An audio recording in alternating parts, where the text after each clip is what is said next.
नित्य शिक्षा ग्रहण करके फिर संध्या काल में सिंहासन पर बैठ करके नृत्य गान वाद्य आदि जो गंधर्वगण करते हैं वो देखते थे अर्जुन। एक दिन अर्जुन सभा में बैठे हुए थे तो देखा कि उर्वशी बार बार अर्जुन की तरफ देख रही है। अर्जुन की भी दृष्टि नख से सिक तक उर्वशी पर जाती है, बार बार उर्वशी।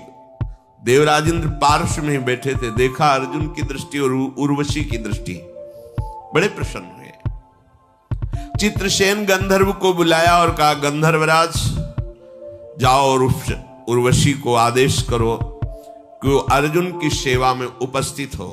मैंने देखा कि अर्जुन का चित्त भी लुभायमान हो रहा है और उर्वशी की भी दृष्टि अर्जुन पर है, इसलिए जाओ, उसको मेरा आदेश है वो अर्जुन की सेवा में उपस्थित हो। तथास्तु, ऐसा कहकर चित्रसेन उर्वशी के पास गए। उर्वशी ने प्रणाम किया चित्रसेन को, कैसे आगमन हुआ? तो उन्होंने कहा कि पाकशासन भगवान देवराजेंद्र का आदेश है, आप अर्जुन की सेवा में उपस्थित हो। उर्वशी बहुत आनंदित हुई क्योंकि वो अर्जुन के दर्शन से ही लुभायमान हो गई थी। कैसे हैं अर्जुन? जिस उर्वशी को देखकर बड़े बड़े महात्मा भी लुभायमान हो जाते हैं, वो उर्वशी अर्जुन को देखकर लुभायमान हो रही। ये भगवान नारायण से प्रकट की गई है। भगवान नारायण ने अपनी जंघा में से चित्र बनाया तो उससे उर्वशी प्रकट हो गई जब कामदेव विजय के लिए गए थे। स्वर्ग के एकमात्र सम्राट का कृपा प्रसाद मैं अभिनंदन करती हूं। मैं तो चाहती ही थी कि अर्जुन के समीप मुझे जाने का आदेश मिले, बिना आदेश के नहीं। मन के समान इनकी गति है, जहां जाना है वो वहीं पहुंच गए। पांडु कुमार अर्जुन के महल में प्रवेश हुआ उर्वशी का। द्वारपाल से सूचना दी कि अर्जुन को सूचना दो कि अप्सराओं में श्रेष्ठ उर्वशी देवराजेंद्र की आज्ञा से आपकी सेवा में उपस्थित हुई है। यहां हमें बताना चाहते हैं कि भगवान श्री कृष्ण का भक्त कितना हृदय से बलवान होता है। मतलब यहां जो बात है वो बहुत बड़ी बात है। अर्जुन तुरंत निकले, जो ही देखा उर्वशी को तो नेत्रों से पहले प्रणाम किया, फिर समीप जाकर के जैसे पंचांग गुरुजनों को प्रणाम करते से घुटने टेक कर उनके चरणों में जल गई उर्वशी। ये क्या है? क्योंकि वो दूसरे भाव से आई हुई थी।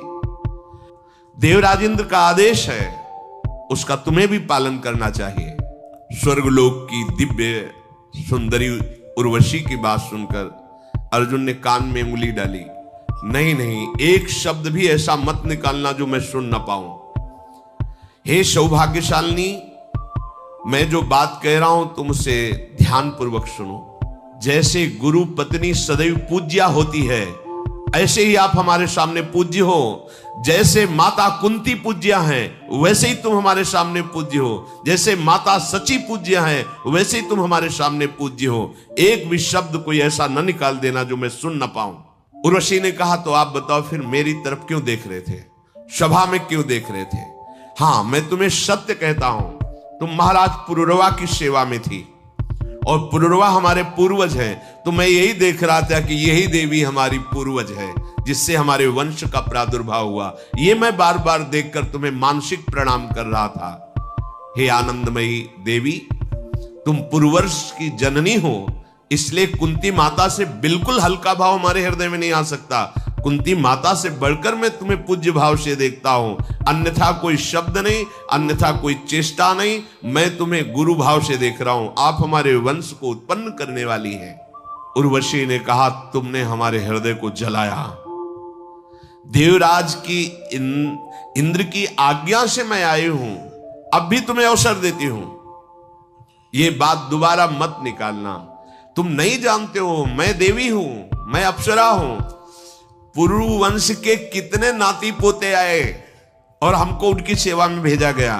तुम्हें कोई अपराध नहीं लगेगा, मैं अप्सरा हूं और इस समय मैं तुम्हारे प्रति आसक्त हूं। मेरे अंदर मदनाग्नि जागृत हो चुकी है। अर्जुन, मुझे स्वीकार करो। अर्जुन ने कहा, अनिंदिते, मैं सत्य वचन कह रहा हूं, दिशा और विदिशा की अधिष्ठात्री देवियां मेरे इस वचन का अनुमोदन करें।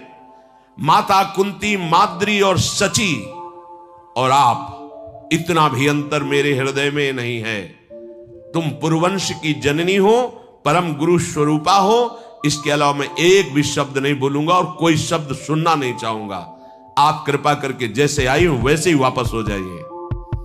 अर्जुन की बात सुन करके उर्वशी क्रोध से कांप उठी। कामा संजायते क्रोधा, भयंकर क्रोध उत्पन्न हुआ और टेढ़ी नजर करके कहने लगी, तुमने ऐसा ही समझ लिया कि हम आए तो तुम स्वीकार करो या ना स्वीकार करो। जाओ, मैं तुम्हें शाप देती हूं, नपुंसक हो जाओ। बहुत बड़ी ये बात है। जाओ, मैं तुम्हें शाप देती हूं, नपुंसक हो जाओ, पुरुषत्वहीन हो जाओ, तुम्हारे अंदर पुरुषत्व ही ना रहे। अर्जुन वैसे ही प्रणाम की मुद्रा में खड़े हैं और अंतर्धान होकर चली गई। चित्रसेन के समीप गई और जाकर पूरी बात बता दी। अब तो अर्जुन बहुत उदास हो गए। पुरुषत्वहीन भला महाभारत कैसे कर सकता है, महान युद्ध कैसे कर सकता है। इतने दिव्यास्त्र प्राप्त किए और उसने शाप दे दिया, पुरुषत्वहीन हो जाओ। मेरा सारा का सारा प्रयत्न व्यर्थ हो गया। अर्जुन मन में बहुत उदास है कि अब क्या हो सकता है, जब पुरुषत्व ही नहीं तो कैसे हो सकता है। चित्रसेन जाकर के सारी घटना देवराज इंद्र को बताई। इंद्र ने तत्काल अर्जुन को बुलाया और कहा, बहुत अच्छा हुआ। पहले तो हम तुम्हें धन्यवाद देते हैं कि कोई उर्वशी के आकर्षण से बच जाए। आश्चर्य है, यही श्री कृष्ण प्रताप है। अहो भाग्य तात, तुम उर्वशी के आकर्षण से बच गए। सत्पुरुषों के तुम शिरोमणि हो, आज मैं ऐसा घोषित करता हूं। अर्जुन से कहा, तुम सत्पुरुषों में शिरोमणि हो। तुमको पाकर के कुंती आज पुत्र कहलाने वाली मां बन गई, वास्तविक मां बन गई। स्वर्ग पर तुमने विजय प्राप्त कर ली। महाबाहो, तुमने अपने धैर्य से ऋषियों को परास्त कर दिया। मानद, उर्वशी ने जो तुम्हें शाप दिया है उसे मैं सीमा में बांध देता हूं। शाप तो लागू होगा, व्यर्थ तो नहीं जाएगा। पर 1 वर्ष तक जो तुम्हारा अज्ञातवास का समय दिया गया है, 12 वर्ष वनवास, 1 वर्ष अज्ञात, तो 1 वर्ष तक तुम्हारे अंदर उर्वशी का शाप लागू रहेगा। इसके बाद खत्म हो जाएगा, तो तुम्हारे काम आ जाएगा। तुम जैसे महावीर, छुपने के लिए तुम्हें कोई परेशानी नहीं पड़ेगी। ये शाप तुम्हारे लिए वरदान का काम करेगा। ये कई बार कहा है कि यदि तुम भगवान के चरणों का आश्रय लिए हो तो तलवार तुम्हारे गले तक आएगी और आकर वो हार बन जाएगी, गला काट नहीं पाएगी।